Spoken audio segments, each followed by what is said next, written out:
The right to freedom of speech is one of the most well-known nationally. It is the key principle that allows people as individuals and a community to speak and share their opinions without the fear of punishment. It's one of the first things people learn about in school. It is utilized on a daily basis, and it is one of the main things that shapes the United States. From the first mention of it in Greece back in the 5th century BC as a democratic ideal to today where it is used heavily online to share opinions, news, and more, we've seen it affect the world around us. However, it was not just a simple right granted to people. Throughout its time, the limits of freedom of speech have been stretched and constricted, changed and rewritten, and violated and abused. Originally, the first document to establish the right to freedom of speech as a principle was the Magna Carta. It declared that the king and his government were not above the law and established a strong framework for a democratic government. However, it was ignored by monarchs and only applied legally. As the possibilities of freedom of speech expanded, the Middle Ages began. Although it was marked as a time of change before the Renaissance began, the expression of beliefs and ideas without unwarranted government restriction was not considered a fundamental right of the people. This standard paralleled an interpretation of the Bible that was preached and widespread throughout the Middle Ages. It was believed that any people with unique ideas should not be considered humans and should certainly not be entitled to any rights.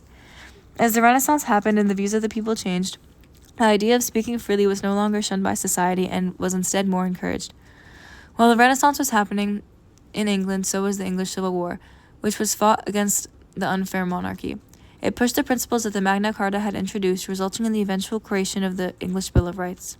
The English Bill of Rights, heavily influenced by the Magna Carta, re-established the demands it had stated earlier, such as frequent parliaments, free elections, and freedom of speech within Parliament, and pushed for a generally more democratic government. Not only did it change English society from what it had been for years, but it heavily influenced the American fight for freedom as well, eventually being used as a model for the U.S. Bill of Rights in 1789. Democratic practices that encouraged freedom of speech were not only seen in Europe. In America in the 1600s, the Iroquois Confederacy heavily reflected a democratic representative government that reinforced Republican virtues and advocated for a union in which members' voices would be respected. Similarly to the government we live under today, they had representatives that participated in government on behalf of their nations. However, as European imperialism became widespread, Native American voices were silenced. Exploited by the colonizers, they were no longer represented as their land was encroached, religion was forced upon them, ethnocentrism became the standard, and the Columbian Exchange began to wipe out tribes. As this was happening, colonies were being established in America. Massachusetts, a growing and popular colony, established a specific government that was ahead of its time, creating a general court and adopting the Massachusetts Body of Liberties. This became the first broad statement of American liberties in a legal code that stated natural rights, general moral laws, etc. Another colony, Georgia, was highly restricted. For example, the size of individual land and its sales were limited, and there was no self-government and no rights as Englishmen. As the colonists protested against their violation of natural rights and free speech, the government slowly gave way on the colonists' grievances. Due to American colonies' large growth, the British developed salutary neglect in order to focus on their own policies. Under salutary neglect, America was now able to develop their own identity under self-governance and freedom to trade. They created democratic governments and encouraged natural rights and free speech throughout individual colonial legislatures. However, there were still violations of freedom of speech, such as the Salem witch trials and the Peter Zenger trial. The Salem witch trials occurred in 1692 and were a series of hearings and prosecutions of people accused of witchcraft in colonial Massachusetts. 200 people were accused and 25 innocents died due to the denial of their natural rights. To avoid this from happening again, slander and defamation, the type of speech and accusations that prompted the witch trials, were not protected by the Constitution. The Peter Zenger trial happened when a colonial newspaper publisher, John Peter Zenger, used his journalistic power to oppose the policies of a New York governor, William Cosby, in 1734. This was highly looked down upon as it was unheard of at the time, and many governors were the same as Cosby, tyrannical, greed-driven, and power-hungry. Despite this, Zenger won his lawsuit fighting that truth is a defense against libel, moving the idea of freedom of speech to the front of colonists' minds as a defense. Throughout the 1750s to 1800s, there were multiple times where the right to freedom of speech was utilized and protected to an extent. However, freedom of speech was also often denied by the government. As salutary neglect ended in the 1760s, the British began to enforce laws and taxes onto the colonists to help pay back for the French Indian War debt. Colonists utilized their freedom of speech, such as the Stamp Act Congress sending petitions to Parliament and Sons of Liberty protesting against British law and acts. The Articles of Confederation protected the freedom of speech, as in Article 5, freedom of speech was not allowed to be questioned in court.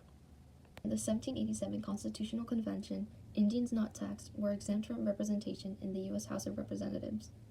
In the 1800s, not long after adopting the Sedition Act, Congress also adopted an act for the preservation of peace with the Native American tribes that limited First Amendment speech and press freedoms against Native Americans. The Constitutional Convention denied the freedom of speech against Indians, however, supported the Americans' freedom of speech. Both anti-federalists and federalists wrote papers going against each other's ideas and did not need to fear government oppression. In 1791, the Bill of Rights was added into the Constitution. The First Amendment, freedom of speech, was added into the Constitution, ensuring the national government cannot control the speech or expressions of Americans, signifying a massive development in protecting the right to speech. Despite the amendment being in the Constitution, the government continued to be unconstitutional and violate the amendments against its citizens.